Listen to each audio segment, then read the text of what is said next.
పఠింప శ్రేష్ఠ గ్రంథము బైబిల్, పఠింప శ్రేష్ఠ గ్రంథము బైబిల్.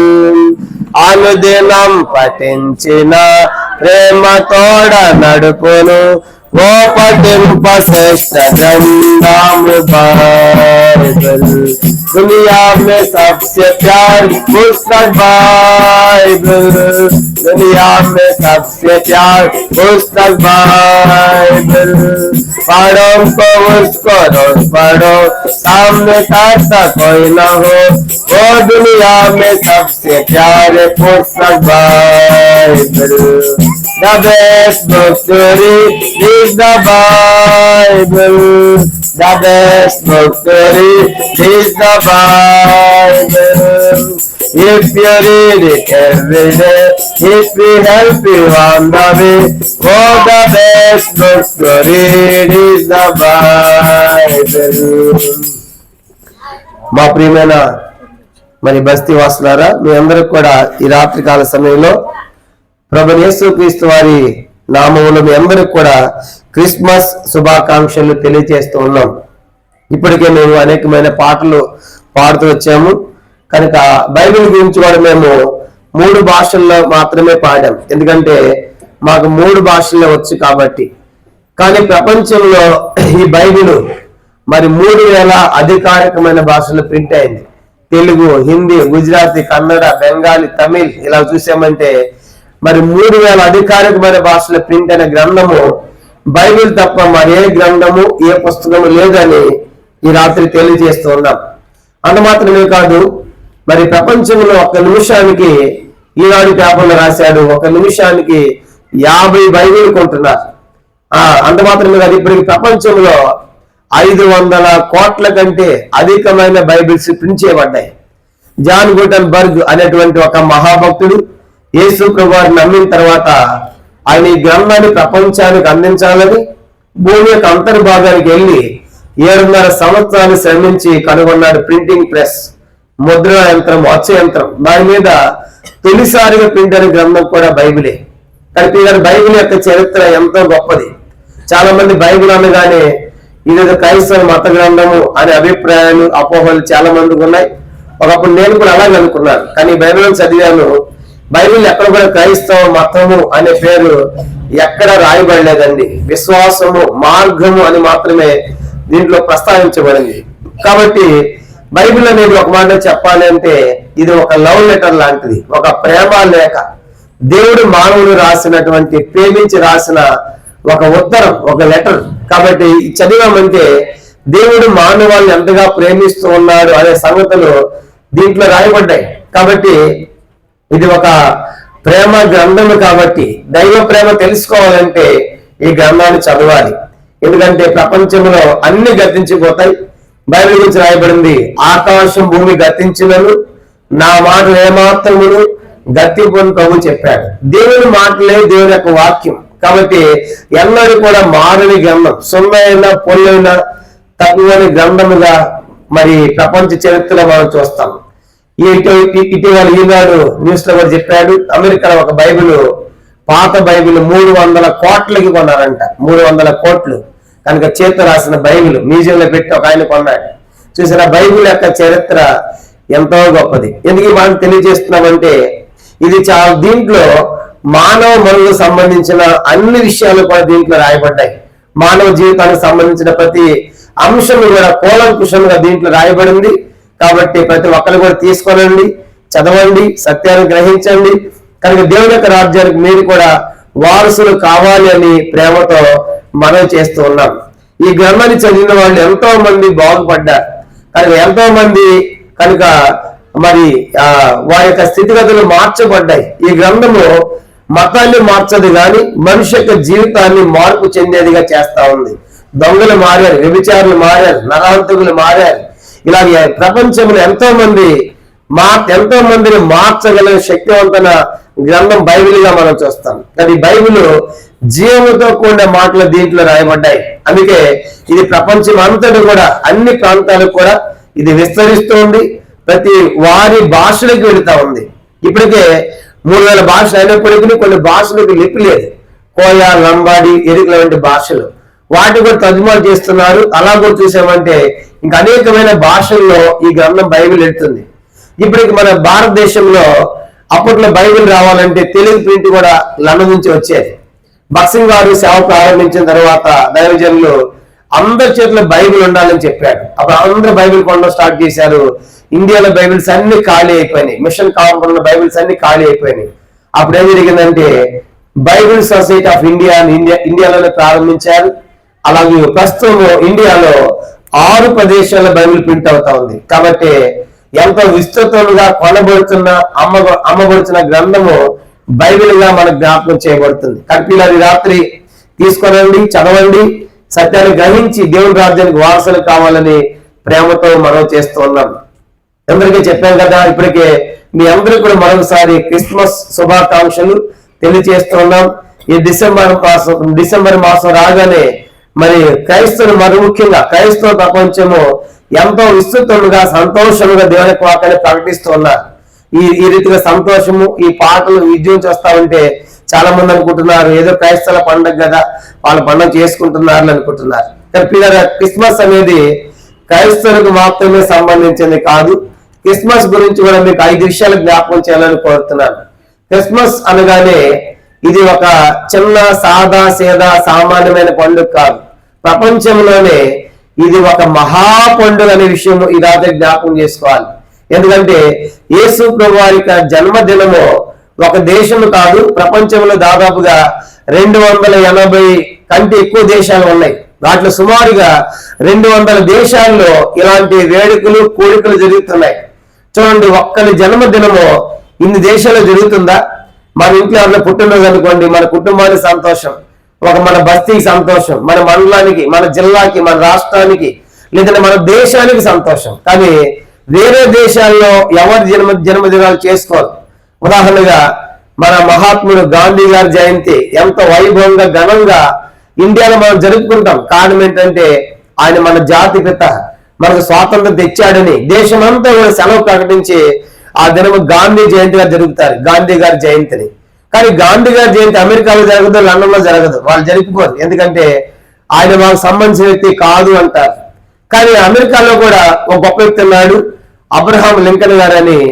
ఆయన జన్మదినం కూడా అమెరికాలో జరుపుకుంటారు. ఎందుకంటే ఆయన అమెరికాకు ఎంతో గొప్ప సేవలు అందించాడు. కాబట్టి ఆయన మహనీయుడని వాళ్ళు కూడా ఆయన సేవలను జ్ఞాపకం చేసుకుని ఆయన జన్మదినం జరుపుకుంటారు. కానీ ఆయన జన్మదినము మన ఇండియాలో జరుపుకోము, ఎందుకంటే మనకు సంబంధించిన వ్యక్తి ఆయన కాదు అన్నట్లుగా. కాబట్టి కొంతమంది వ్యక్తి యొక్క జన్మదినాలు ఆ రాష్ట్రాలకు, ఆ దేశాలకు మాత్రమే పరిమితం అయిపోయినాయి. కానీ రాత్రి ఆలోచించాలి, యేసు వారి యొక్క జన్మదినము ఒక దేశము కాదని, ఒక ఇండియా కాదు, అమెరికా కాదు, ఆఫ్రికా కాదు, ఆస్ట్రేలియా కాదు, లండన్ కాదు, ఇలా చూసామంటే ఏకముగా 200 దేశాలు జరుగుతుందంటే ఒకే పండుగ, ఒకరి జన్మదినము. ఇది ఎంత మహా పండుగ ఉండాలి. కాబట్టి ఇక్కడ మనకు సంతోషం. కనుక ఇలాగా ప్రపంచ దేశాల్లో 200 దేశాల్లో ఇలా జరుగుతున్నాయి కోరికలు, వేడుకలు అంటే ఇది చాలా మహా పండుగ. కాబట్టి ఇది క్రైస్తవులకు మాత్రమే, ఇండియాకు సంబంధించిన పండుగ మాత్రమే కాదు. ఈ నెట్వర్క్ అంతటా వస్తా ఉంది. కనుక ఇప్పుడు 5G వస్తా ఉంటే ఎంత స్పీడ్ వస్తా ఉందో, యేసు యొక్క సిమ్ వేసామంటే ప్రపంచం అంతా వెళ్ళిపోతా ఉంది. ఇది నెట్వర్క్ అన్నమాట, 5G. కనుక అంత అందుకుంటది. ఇన్ని దేశాలు జరుగుతుంది కాబట్టి పండుగ మహా పండుగని తెలియజేస్తా ఉన్నాం. రెండోది క్రిస్మస్ అనగానే చాలా మందికి కనుక ఏదో ఈ యొక్క డిసెంబర్ మాసం మాత్రమే సంతోషంగా తిరుగుతారు అనుకుంటాం. బైబిల్లో రాయబడింది, లోకాసువార్త 2:10 రాయబడింది, ఇది మహా సంతోషకరమైన శుభవార్త అంట. లోక 2:10. కనుక సంతోషం కాదంట, క్రిస్మస్ అంటే సంతోషం కాదు, ఏంటంటే ఇది మహా సంతోషం. కనుక ఎందుకు మహా సంతోషము అంటే మనల్ని విడిపించడానికి, రక్షించడానికి ఒక వ్యక్తి ఈ లోకంలో జన్మించాడు కాబట్టి గొప్ప సంతోషం. ఇది సంతోషం కాదు, క్రిస్మస్ అంటే మహా సంతోషం అని కూడా జ్ఞాపకం చేస్తూ ఉన్నాం. మూడవది క్రిస్మస్ అంటే అక్కడ రాయబడింది లోక 2:10 ఇది ప్రజలందరి కలుగు మహా సంతోషకరమైన శుభవర్తమానం అంటాడు. కనుక ఇది చిన్న వార్త కాదండి, చిన్న వార్త కాదు, చాలా పెద్ద వార్త. ఏం పెద్ద వార్త అంటే మహాకాశములను కలుగు చేసిన దేవుడు ఈ భూలోకానికి దిగి రావటము ఇది చిన్న వార్త ఎలాగవుతుంది? దేవుడే మానవుడు అవటము చాలా పెద్ద వార్త. కానీ క్రిస్మస్ అనేది ఇది చిన్న వార్త కాదు, గొప్ప శుభవార్త. లోకంలో ఎన్నో వార్తలు ఉన్నాయి. కొన్ని వార్తలు మనం చూస్తాం, భూకంపం వచ్చింది, బాధ అనిపిస్తుంది. పలానా దగ్గర యాక్సిడెంట్ అయింది, ట్రైన్, బాధ అనిపిస్తుంది. కొన్ని వార్తలు మనకి సంతోషాన్ని లేకుండా దుఃఖాన్ని కలుగు చేస్తాయి. మిట్టికి రాత్రి వార్త ఎలాంటిదంటే ప్రపంచం అంతటికి కూడా ఇది గొప్ప శుభవార్త. కారణం ఏంటంటే దేవుడే మానవుడిగా దిగి రావటం. ఇది మూడో విషయం. నాలుగోది క్రిస్మస్ అంటే అక్కడే రాయబడింది లోకాసువార్త 2:10 ఇది కొందరికి కాదండి. లోక 2:10 ఇదిగో ప్రజలందరికీ కలుగబోవు మహా సంతోషకరమైన. ఇది ప్రజలందరికీ అని మాట మనం చూస్తాం. ప్రజలందరికీ అంటే ఒక కులం కాదు, ఒక మతం కాదు, ఒక దేశం కాదు, ఒక రాష్ట్రం కాదు, ఒక ప్రజ కాదు, అందరికి కూడా, అంటే యావత్ మానవాళికి సంబంధించిందిగా మనం చూస్తాం. క్రిస్మస్ అనేది ప్రతి ఒక్క వ్యక్తికి సంబంధించిన పండుగగా ఇది ప్రజలందరికీ సంబంధించింది. అది అపోస్తలుల కార్యం 10:36 రాయబడింది. యేసుక్రీస్తు అందరికీ ప్రభు అనే మాట మనం చూస్తాం. క్రైస్తవులకు మాత్రమే కాదు, కొందరికి మాత్రమే కాదు, ఈయన అందరికీ సంబంధించిన వాడు. అందుకే ఆయన అందరికీ మృతి పొందారు అనే మాట బైబిల్లో రాయబడింది. కానీ పిల్లలు ఐదోది ఆఖరి క్రిస్మస్ అంటే అది ఇది ఆనందము కాదంట, అత్యానందం అనే మాట మనం చూస్తాం. మత్తయి సువార్త 2:10 రాయబడింది. మత్తయి 2:10 ఆ జ్ఞానులు ఆ నక్షత్రము చూచి అత్యానంద భరితులు అనే మాట చూస్తాం. కాబట్టి జ్ఞానైనటువంటి వారు యేసు వారు చూసిన తర్వాత వాళ్ళకి ఎలాగైందంటే ఫీలింగ్ ఆనందం కాదంట, అత్యానందము. 2 సంవత్సరాలు నడుచుకుంటా వచ్చి ఆ బాలుని చూశారు. 2 సంవత్సరాలు బాలుని చూసిన తర్వాత వాళ్ళకి అత్యానందము కలిగింది. కాబట్టి రాత్రి క్రిస్మస్ అంటే ఈ 5 విషయాలు జ్ఞాపకం చేసుకోవాలి. మొదటిది, ఇది చిన్న పండుగ కాదు, మహా పండుగ. 200 దేశాలు జరుగుతుంది. కాబట్టి క్రిస్మస్ అనేది ఇది సంతోషము కాదు, మహా సంతోషము అని జ్ఞాపకం చేస్తున్నాం. మూడోది, క్రిస్మస్ అనేది చిన్న వార్త కాదు, చాలా పెద్ద గొప్ప శుభవార్తని తెలియజేస్తున్నాం. నాలుగోది, క్రిస్మస్ అనేది కొందరికి కాదు, ఇది అందరికి అనే విషయం జ్ఞాపకం చేస్తున్నాం. 5 దాకా క్రిస్మస్ అనేది ఆనందము కాదు, ఏంటంటే ఇది అత్యానందము. కాబట్టి ఏంటి క్రిస్మస్ అని చూసామంటే ఒక మాటలో చెప్పాలంటే క్రిస్మస్ యొక్క నిర్వచనము దేవుడే మానవుడిగా ఈ లోకానికి రావడం. క్రిస్మస్ అంటే ఏం చెప్పండి, దేవుడే మానవుడిగా రావటం. కాబట్టి వాస్తవానికి మరి దేవునికి పుట్టినరోజులు ఉంటాయా? కనుక దేవునికి పుట్టినరోజు ఏమి ఉండదు. కనుక ఎందుకంటే ఆయనే ఆది, ఆయనే అంతం, ఆయనే మొదటివాడు, ఆయనే కడపటివాడు. కాబట్టి ఆయనే ప్రారంభము, ఆయనే ముగింపు. కాబట్టి అందుకే ఆది యందు వాక్యం ఉండేను, వాక్యము దేవుని వాక్యమే. కాబట్టి ఆయన ఆదిలో ఉన్నటువంటి వాడు, ఆయనకి పుట్టినరోజులు ఏముండవు. కనుక డిసెంబర్ 25 లేకుంటే చనిపోయిన రోజులు ఏముండవు. కానీ లోకానికి రావాల్సి వచ్చింది, అలాంటి పరిస్థితి వచ్చింది. కారణం ఏంటంటే మనుషులందరూ పాపముతున్నారు. కాబట్టి క్రిస్మస్ అనగానే దేవుడే మానవుడిగా దిగి వచ్చిన పర్వదినమే ప్రపంచానికి క్రిస్మస్. ఇంకో చెప్పాలంటే చీకట్లో ఉన్నటువంటి మానవాళికి వెలుగు ఇవ్వడానికే ఆ దేవుడు దిగి వచ్చిన దినమే క్రిస్మస్. మరణంలో ఉన్నటువంటి మానవాళ్ళని మరణం నుండి విడిపించడానికి దిగి వచ్చిన దినమే క్రిస్మస్. పాపంలో ఉన్నటువంటి మానవుల్ని పాపము నుండి విడిపించడానికి దిగి వచ్చిన దినమే క్రిస్మస్ గా ఈ రాత్రి మీకు జ్ఞాపకం చేస్తున్నాం. కానీ పిల్లలు ఈ రాత్రి ఆ దేవుడు ఎందుకు మానవుడిగా రావాలి, ఎందుకు మానవుడు దిగి రావాల్సి వచ్చిందంటే ఒక వార్తను మనం చదువుదాము.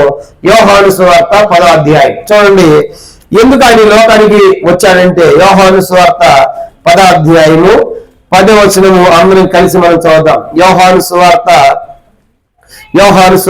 10వ అధ్యాయము 10వ వచనము అందరం కలిసి. యోహాను సువార్త 10వ అధ్యాయము 10వ వచనం అందరం కలిసి వాక్యం మనం చదవండి. దొంగతనమును హత్యను నాశనం చేయడానికి వచ్చును గాని మరి దేనికిని రాడు. గొర్రెలకు జీవము కలుగుటకును అది సమృద్ధిగా కలుగుటకును నేను వచ్చిందని మీతో నిశ్చయముగా చెప్పుచున్నాను. కనుక యేసు వారు చెప్పిన మాట ఏంటంటే ఎందుకని వచ్చా అంటే గొర్రెలకు జీవము కలుగుటకును అది సమృద్ధిగా కలుగుటకును నేను వచ్చిందని మీతో నిశ్చయముగా చెప్పుచున్నాను. దేవుడు ఎందుకు ఈ లోకానికి రావాల్సి వచ్చిందంటే జీవం ఇవ్వడానికి వచ్చాడు. కనుక దేవుడు మానవాళికి జీవం ఇవ్వడానికి వచ్చాడు. కారణం ఏంటంటే మనుషులందరూ కూడా ఆత్మలో చనిపోయారు. మనుషులందరూ ఎట్లయిపోయారు? ఆత్మలో చనిపోయారు. పైకి బతుకున్నారు కానీ ఆత్మలో దేవునితో సంబంధాలు తెగిపోయాయి. ఆదికాండం 1వ అధ్యాయంలో మనం చూస్తాము, ఆదాము పాపము చేయనంత వరకు దేవునితో సంబంధంలో ఉన్నాడు. అందుకే వాళ్ళు బట్టలు లేకపోయినా సిగ్గు ఎరగకుండా ఉన్నారు. కారణం ఏంటంటే పాపము లేని దినం అది. పాపము లేని సమయం అంతా ఎట్లా ఉన్నారంటే, ఆదాము అవ్వలో దేవుడు దిగి వచ్చినప్పుడు దేవునితో చల్లపూట సంచరించేవాడు. ప్రతి చల్లపూట దేవుడు భూలోకానికి వచ్చి ఆదాము అవ్వలతో సంచరిస్తూ వచ్చాడు. ఎప్పుడైతే దేవుడు చెప్పాడు, ఆదామా ఈ చెట్ల ఫలాలన్నీ తిను, కానీ ఈ మంచి చెట్ల ఫలం ఇచ్చి వృక్ష ఫలాన్ని మాత్రం నీవు తినకూడదని చెప్పాడు. కానీ ఏదైతే తినవద్దని చెప్పాడో అదే తిన్నారు. అవ్వ తీసుకొచ్చింది, అవ్వ తింది, ఆదాము కూడా ఇచ్చింది. ఆదాము ఆ పండు తిన్న తర్వాత ఏమైపోయి భయపడి దాక్కున్నాడు. దేవుడు చెప్పాడు, ఈ పండు తిన నిశ్చయముగా నీవు చచ్చేదు అన్నాడు. అంటే అప్పుడు దాకా ఆదాముకి ఏమి లేదు, మరణం లేదు, జీవమే, ఎల్లప్పుడూ జీవిస్తాడు, మరణం అనేది లేదు. కాబట్టి ఆ రీతిగా ఎల్లప్పుడూ జీవం పొందవలసిన మానవుడు దేవుని యొక్క ఆజ్ఞ అతిక్రమించాడు. దేవుని యొక్క ఆజ్ఞ అతిక్రమించడం ద్వారా ఏమైపోయిందంటే మరణము ప్రవేశించింది. అది రోమపత్రిక 5వ అధ్యాయం 12లో ఇలాగ రాయబడింది. రోమ 5:12లో ఒక మనుష్యుని ద్వారా పాపము ద్వారా మరణమును లోకములోనికి ప్రవేశించిన చూస్తాం. ఆ రీతిగా ఆదాము ద్వారా మానవునికి ఏమొచ్చిందంట, మరణం వచ్చింది. ఆదాము మొదలుకొని ఈ రోజు వరకు ప్రతి మానవునికి మరణం. ఎందుకంటే ఆదికాండంలోనే ప్రారంభమైంది. మానవుడు ఆ అతిక్రమించడం ద్వారా ఇప్పుడు దేవునితో ఉన్నటువంటి సంబంధము తెగిపోయింది.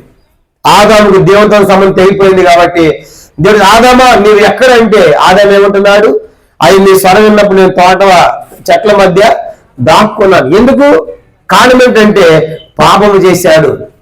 పాపం ఏం చేసిందంటే దేవుణ్ణి మానవుని దూరపరిచింది.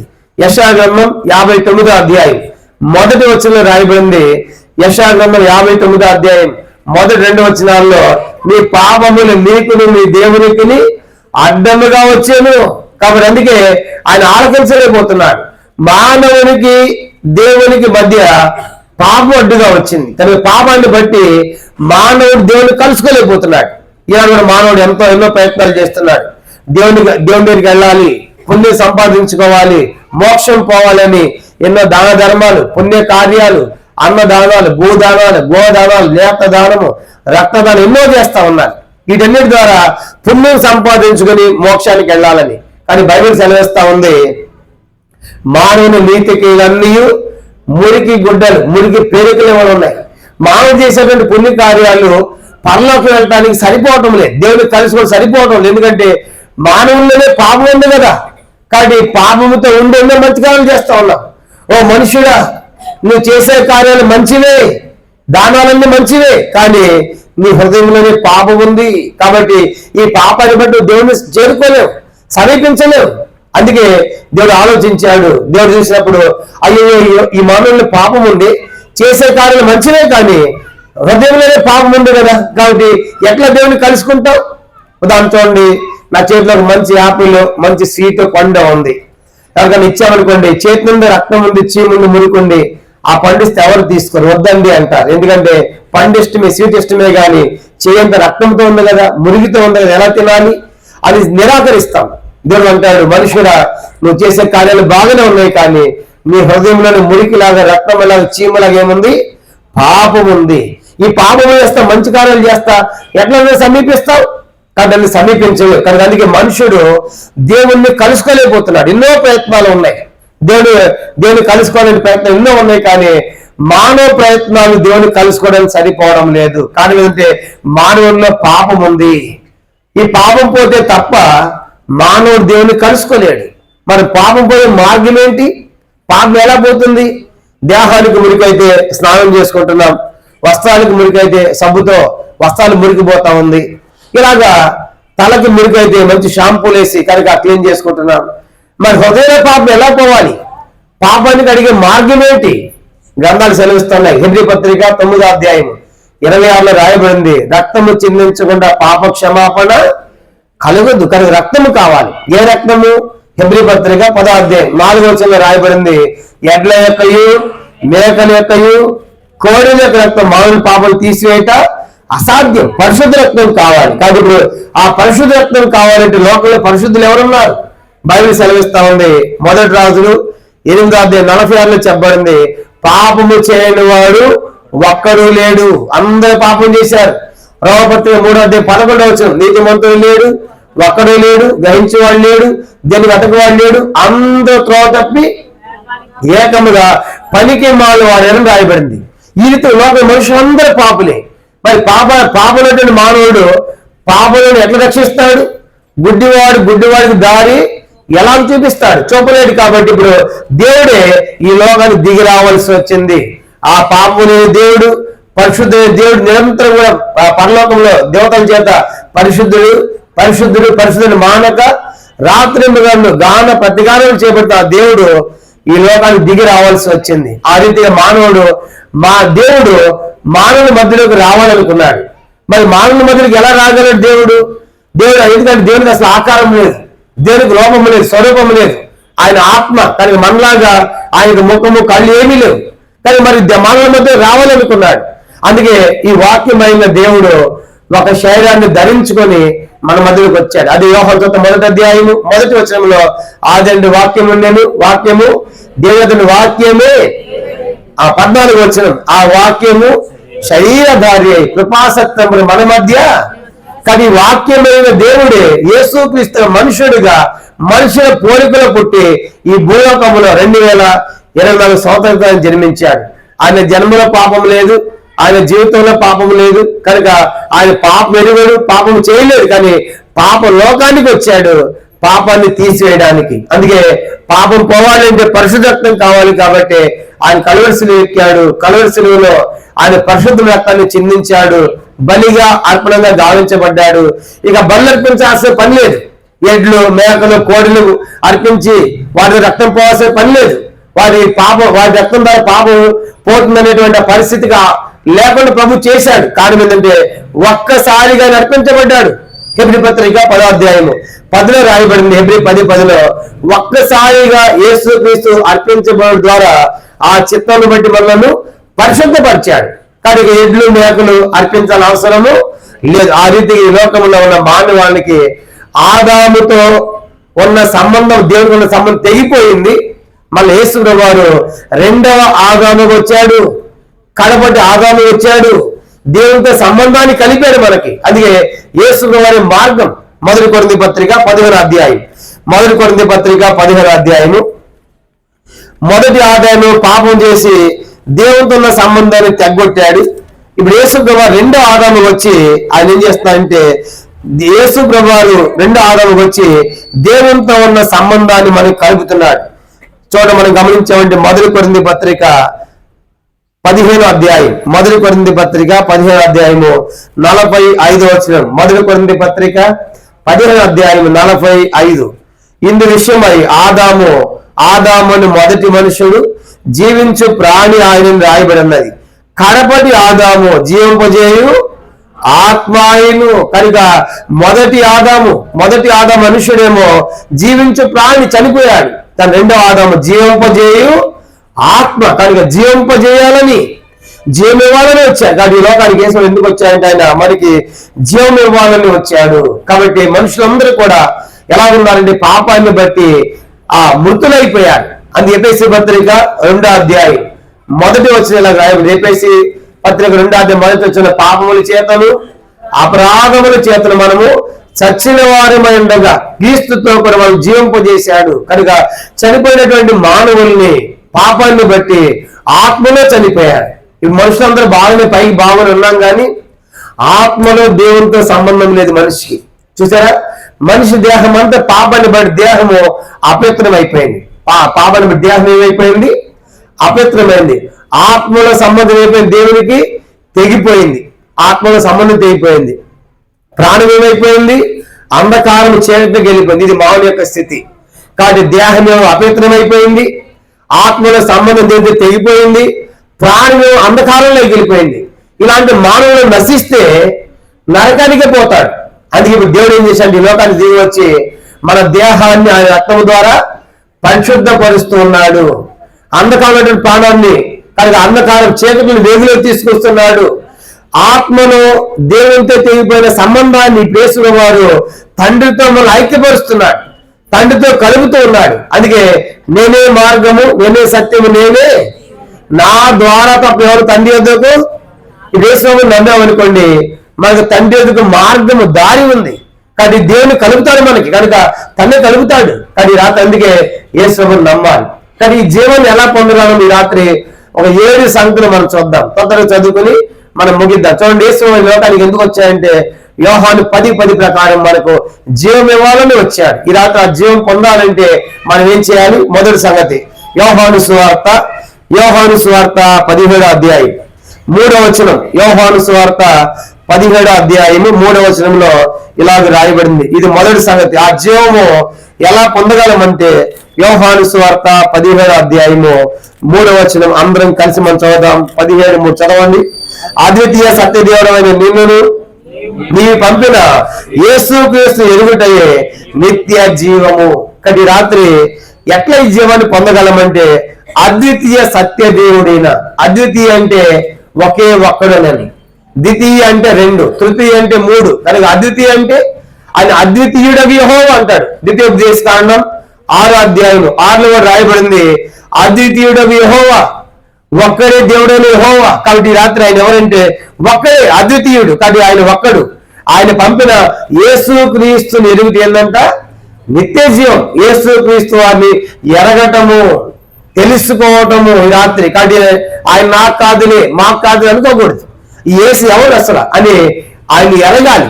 ఆయన ఎరిగితే ఏముందంటే ఎరిగినటువంటి వారికి నిత్య జీవం ఉన్నది. కాబట్టి రాత్రి యేసు ఎవరంటే నిత్య జీవాన్ని ప్రసాదించేవాడు.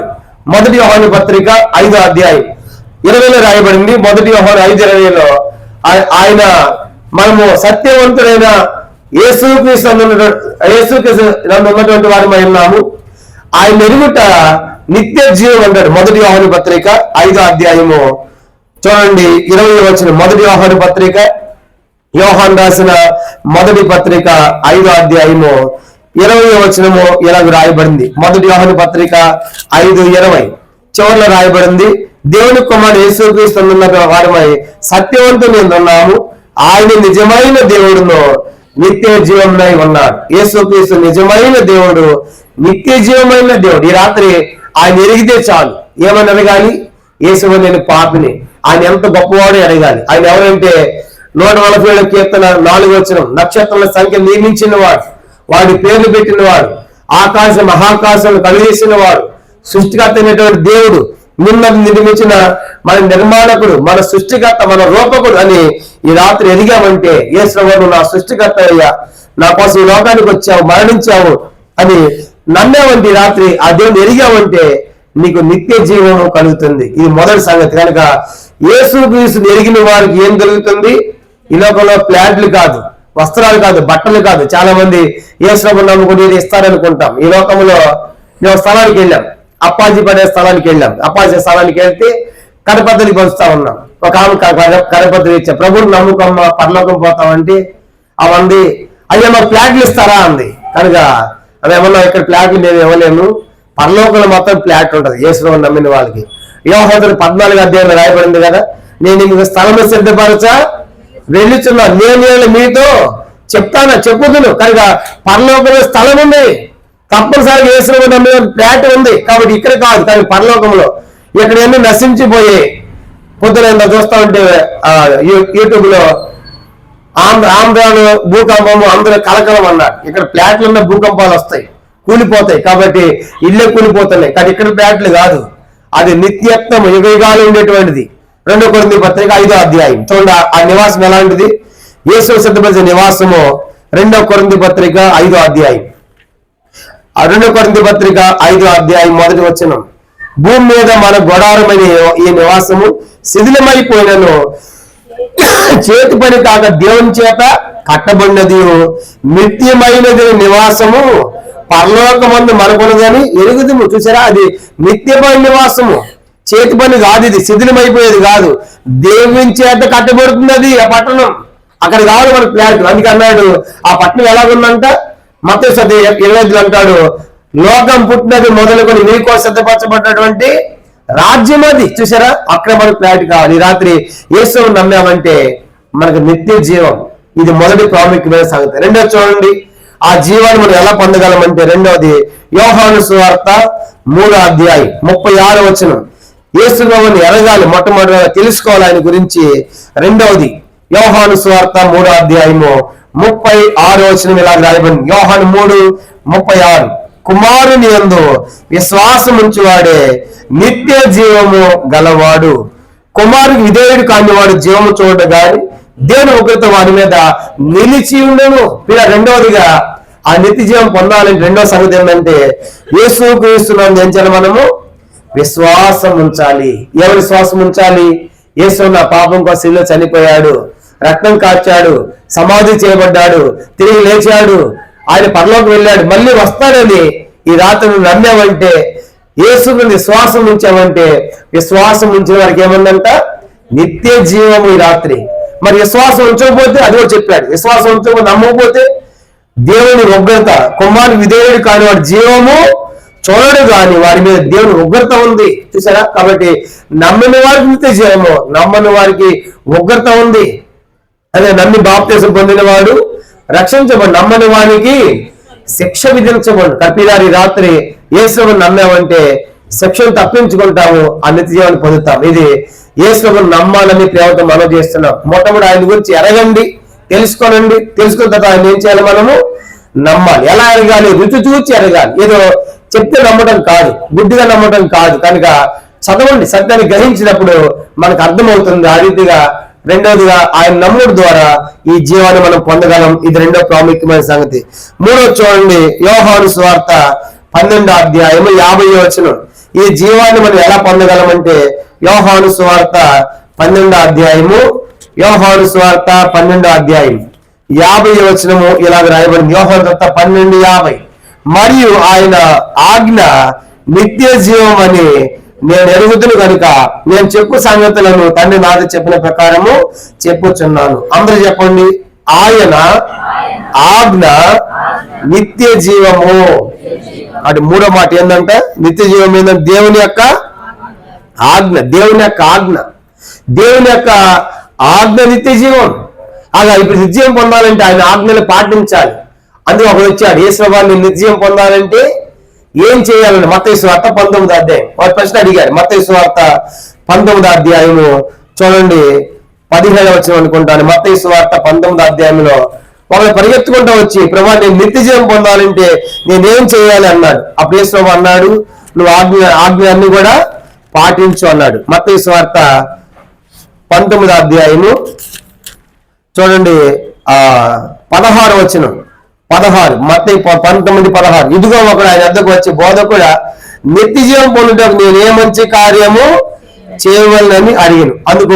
అందుకు ఆయన మంచి కార్యములు అన్నింటికి అడుగుతున్నావు, మంచివాడు అక్కడే మీ జీవంలో ప్రవేశింపగోరిన యెడల ఆజ్ఞలను గైకొనమని చెప్పిన. అతడు ఏ ఆజ్ఞలని ఆయన అడుగుగా, నరహత్య చేయవద్దు, వ్యభిచరించవద్దు, దొంగలవద్దు, అబద్ధ సాక్ష్యం పలుకోవద్దు, తల్లిదండ్రులను సన్మానింపు, నిన్ను వల్ల నీ పొరుగు వారిని ప్రేమింపు అని.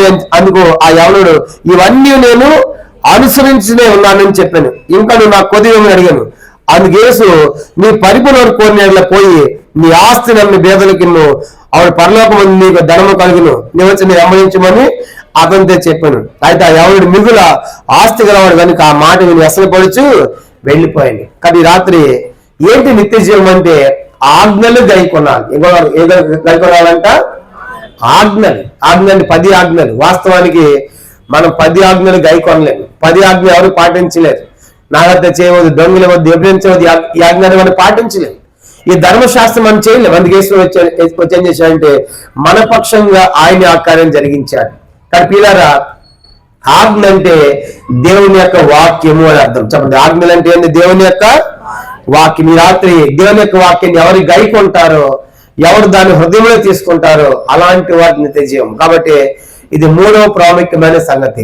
ఈ లోకానికి యేసు వారు గొర్రెలకు సమృద్ధి అని జీవం వచ్చాడు. ఆ జీవాన్ని ఆయన ఎరిగితే ఈ రాత్రి నేను నీకు నిత్య జీవమే, ఆయన నమ్మితే ఆ జీవాన్ని పొందుతావు. మూడవదిగా ఆయన ఆజ్ఞలు గైకొంటే, కనుక ఆయన యొక్క వాక్యాన్ని ప్రేమిస్తే, సేకరిస్తే, కనుక నువ్వు దాన్ని అభ్యాసం చేస్తే ఈ రాత్రి నీకు అది నిత్య జీవాన్ని కలిగిస్తుంది యొక్క వాక్యం. కాబట్టి ఇది మూడవ ప్రాముఖ్యమైన సంగతి. 4వ చూడండి, ఆ జీవాన్ని మనం ఎలా పొందగలము.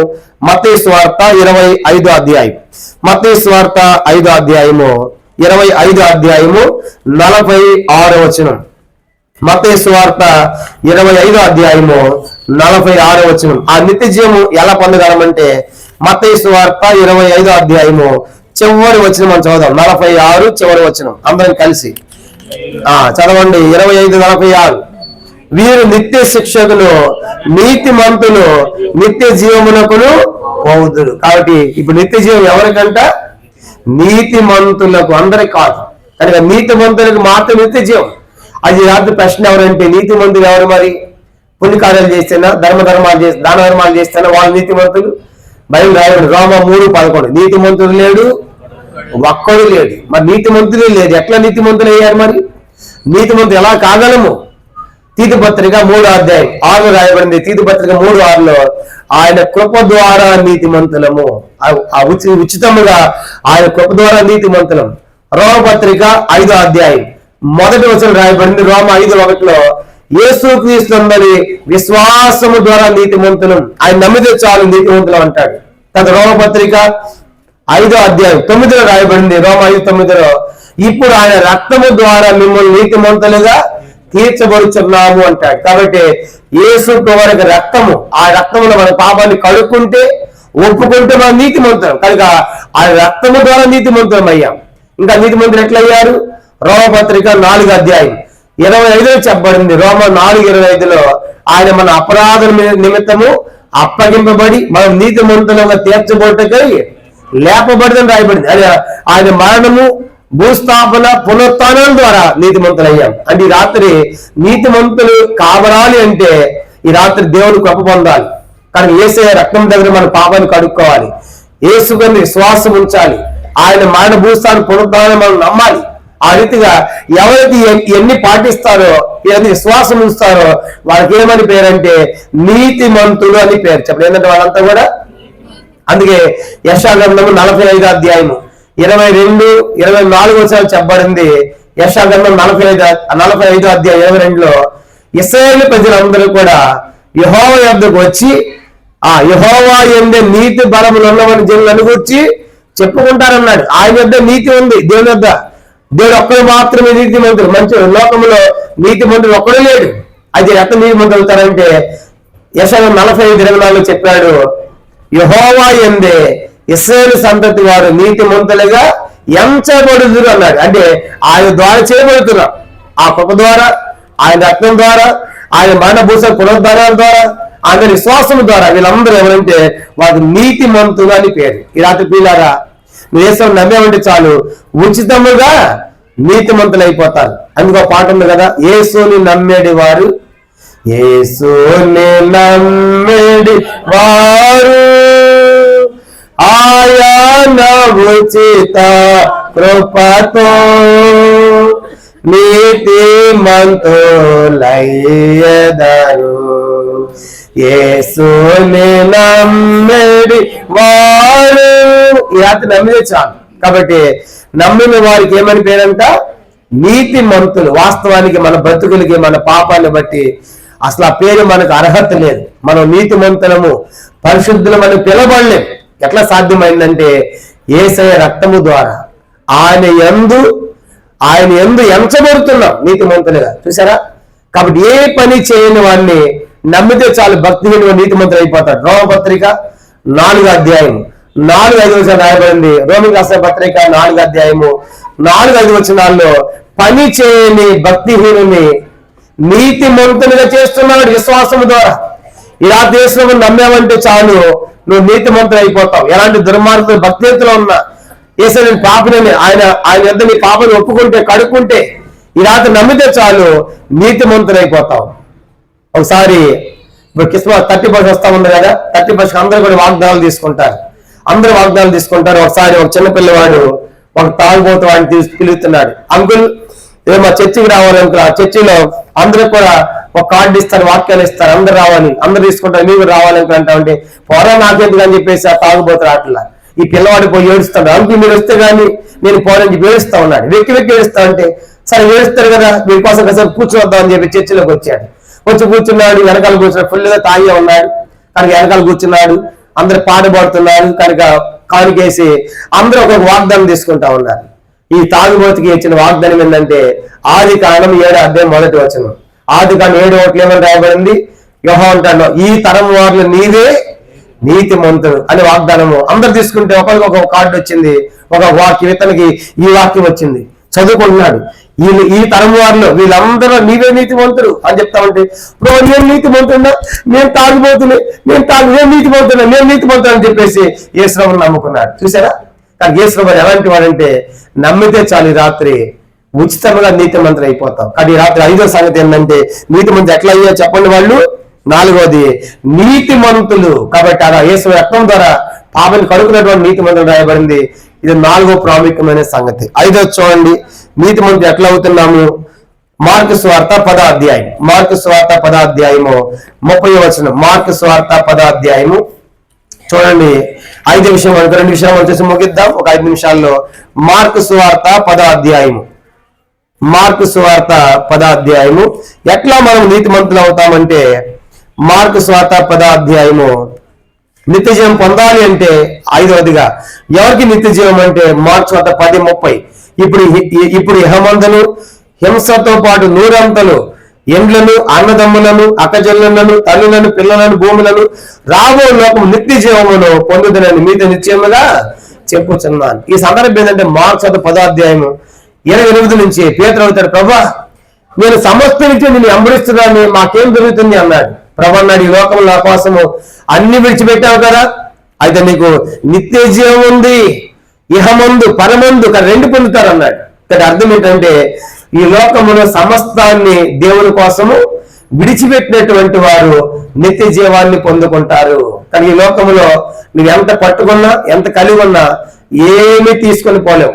ఒంటరిగా వెళ్లాల్సిందే. 1 తిమోతి పత్రిక 6వ అధ్యాయం 7-8 రాయబడింది, మనం ఈ లోకములకు ఏమీ తేలది, ఏమీ తీసుకొని పోలేం. అన్న వస్త్రములు కలిగిన వారు వాటితో తృప్తి కలిగి ఉందామంటాడు. 1 తిమోతి పత్రిక 6వ అధ్యాయము 6-7-8 కాబట్టి ఈ లోకములో ఎవరికి నిత్య జీవం అంటే ఈ లోకంలో సమస్తాన్ని విడిచిపెట్టినటువంటి వారు. అందుకే గొప్పవారు ఏమి తీసుకెళ్ళలేకపోయారు. అలెగ్జాండర్ ది గ్రేట్ అనే గొప్ప చక్రవర్తి ప్రపంచాన్ని జయించాడు. ఆయన ప్రపంచం జయించిన తర్వాత ఒక చిన్న దోమ కొట్టి మలేరియా జ్వరం వచ్చి అరణ్యం చనిపోతా ఉన్నాడు. సైనికులు అందరూ వచ్చారు, రాజా చివరి కోరిక ఏంటి, నీ కోరిక ఏంటంటే ఆయన అన్నా, నేను చనిపోయిన తర్వాత సమాధి పెట్టిలో 2 రంధ్రాలు పెట్టి నా 2 చేతులు బయట పెట్టి తీసుకుని పోయి పూడ్చి పెట్టండి అన్నాడు. అప్పుడు ఎందుకు రాజా అలా, ఎందుకు ఈ కోరిక నీకంటే తప్ప నా శవం ముందు డాక్టర్లు నడవాలి అన్నాడు. ఎందుకు రాజు ఈ కోరిక అంటే అన్నాడు, నేను చనిపోతున్నాను దోమ కొట్టి, నేను చనిపోతున్న డాక్టర్ నన్ను ఏం చేయలేకపోతున్నారు, బతికించలేకపోతున్నారు. తప్ప ఈ ప్రపంచం అంతా జయించి మరి చేతులు బయటికి ఎందుకని అడిగారు. ప్రపంచం అంతా జయించాను కానీ ఏమి తీసుకొని పోలేకపోతున్నాను. అందుకే మార్కు సువార్త 8వ అధ్యాయం 36 రాయబడింది.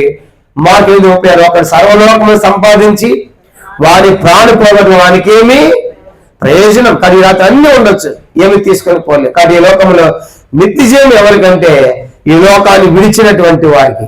దాని భక్సింగంకులు గొప్ప సేవ చేశాడు. ఆయన ఎంతో గొప్ప ధనవంతుడు. ఆ దినాల్లోనే డబుల్ చదువుకున్నాడు కనుక డబుల్ ఇంజనీరింగ్ చదివినటువంటి వ్యక్తి ఆయన. డబుల్ మరి అగ్రికల్చర్ చదివినటువంటి వ్యక్తి ఆ దినాల్లో. కనుక అలాంటిది ఆయన దేవుని కోసం అన్ని విడిచిపెట్టాడు.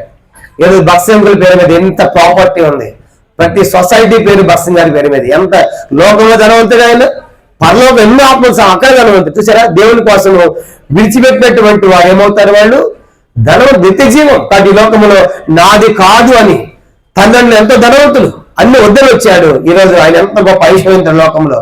ఇక్కడ ధనవంతుడే, పరలోకంలో ధనవంతుడే. అందుకే ఈ లోకాన్ని విడిచినటువంటి వారికి నిత్య జీవం ఉంది. ఇది 5వ ప్రాముఖ్యమైన సంగతి. 6వ చూడండి, ఎవరు నీతిమంతులు అంటే ఎవరికి నిత్య జీవం అంటే రోమపత్రిక 6వ అధ్యాయము 22వ వచనం. రోమపత్రిక 6వ అధ్యాయము, రోమిలకు రాసిన పత్రిక 6వ అధ్యాయము 22వ వచనం మనం చదువుదాం. రోమపత్రిక 6:22. ఇప్పుడు పాపము నుండి విమోచింపబడి దేవునికి దాసులైనందున పరిశుద్ధత కలుగుటే మీకు ఫలము, దాని అంతము నిత్య జీవము. కాబట్టి నిత్య జీవాన్ని మనము ఎలా పొందగలమంటే పాపము నుండి విడిపించబడాలి. కాబట్టి పాపం నుండి మనిషి ఏం కావాలి? పాపాన్ని విడిచిపెట్టాలి. రోమ 6:2 కనుక పాపము నుండి విడిపించబడి దేవునికి దాసులవుడు ద్వారా పరిశుద్ధులు అవుతారు. దాని అంత నిత్య జీవం. ఇంకా నువ్వు పాపములో ఉంటే ఆ నిత్య జీవాన్ని పొందుకోలేవు. కనుక ఇంకా పాపాన్ని తింటా తాగుతా ఉంటే నా పాపం ఎవరు చూడట్లేదు అనుకుంటా ఉంటే రాత్రి పొరపాట్లో ఉన్నావు. కానీ పిల్లరా 6వ సంగతి మనకు జ్ఞాపకం చేయబడుతుంది. పాపము నుండి విడిపించబడిన వారికి ఏమన్నంట? నిత్య జీవము. కాబట్టి ఇది 6వ ప్రాముఖ్యమైన సంగతి. 7వ ఆఖరి చదివి మనం ముగిద్దాం. 7వ ఆఖరిది ఎట్లా నిత్య జీవాన్ని పొందుతామంటే యోహాను సువార్త 6వ అధ్యాయం. యోహాను సువార్త 6వ అధ్యాయము 54వ వచనం. యోహాను సువార్త 6వ అధ్యాయము 54వ వచనం. యోహాను సువార్త 6వ అధ్యాయము 54. యేసు ఈ లోకానికి జీవం ఇవ్వాలని వచ్చాడు. ఎట్లా జీవాన్ని పొందగలమంటే 7వ ఆఖరి యోహాను 6వ అధ్యాయము 54. నా శరీరం తిని నా రక్తము త్రాగివాడే నిత్య జీవము గలవాడు. అది రాత్రి ఆఖరిది ఏంటంటే ఎట్లా నిత్య జీవము మనం పొందుకుంటామంటే యేసు యొక్క శరీరాన్ని ఆయన రక్తాన్ని మనము త్రాగాలి. అందుకే ప్రతి ఆదివారం కూడా ఆయన శరీరాన్ని గుర్తుగా ఆ రొట్టె, ఆయన రక్తాన్ని గుర్తుగా ఆ పాత్రను మనం త్రాగుతున్నాం. కారణం ఏంటంటే అది ఆయన శరీరము ఆయన రక్తాన్ని జ్ఞాపకం చేస్తా ఉంది. కాబట్టి ఈ రాత్రి జ్ఞాపకం చేసుకోవాలి. దాంట్లో మనం పాలు పొందాలి. అది తీసుకున్నటువంటి వారికి నిత్య జీవం. కాబట్టి ఈ రాత్రి యేసు ప్రభువు లోకానికి జీవం ఇవ్వాలని వచ్చాడు. లోకమంతా కూడా మనుషులు పైకి మాత్రము జీవించున్నామన్న పేరు మాత్రము ఉన్నది కానీ మనుషులు పాపని మీద మృతులుగా ఉన్నారు. ఇలాంటి మృతులకు జీవం ఇవ్వాలని, సమృద్ధి జీవం ఇవ్వాలని ఆ దేవుడి లోకాన్ని దిగి వచ్చాడు. ఆ జీవాన్ని ఎలా పొందగలము ఈ రాత్రి 7 సంగతులు చెప్పాం. మొదటిది యేసుక్రీస్తు ఎరుగుడు ద్వారా నిత్య జీవము. రెండవదిగా యేసుక్రీస్తుని విశ్వాసం ఉంచుడు ద్వారా నిత్య జీవం. 3 యేసు యొక్క ఆజ్ఞలు ఆయన వాక్యాన్ని గైకొనడం ద్వారా నిత్య జీవం. 4వది నీతిమంతులుగా జీవించడం తీర్చబోడు ద్వారా నిత్య జీవం. 5వది లోకములో ఉన్న పాపాన్ని లోకములో ఉన్న వాటిని విడిచుడు ద్వారా మనకు నిత్య జీవం. 6వది పాపము నుండి విడిపించబడి ద్వారా నిత్య జీవం. ఆఖరిది ఏంటంటే ఆయన శరీరము ఆయన రక్తం తాగినటువంటి వారికి నిత్య జీవం. అంటే ఎల్లప్పుడూ కూడా వీళ్ళు ప్రభుతో యుగ యుగాలు కూడా ఉంటారు. అదే ఎటర్నల్ లైఫ్. ఎల్లప్పుడూ జీవించి ఉంటారు. ఆ నిత్య జీవాన్ని పొందాలంటే ఈ రాత్రి ఏ సంగతి చెప్పాం. దీనికి వేరుగా ఉంది నిత్య నరకము.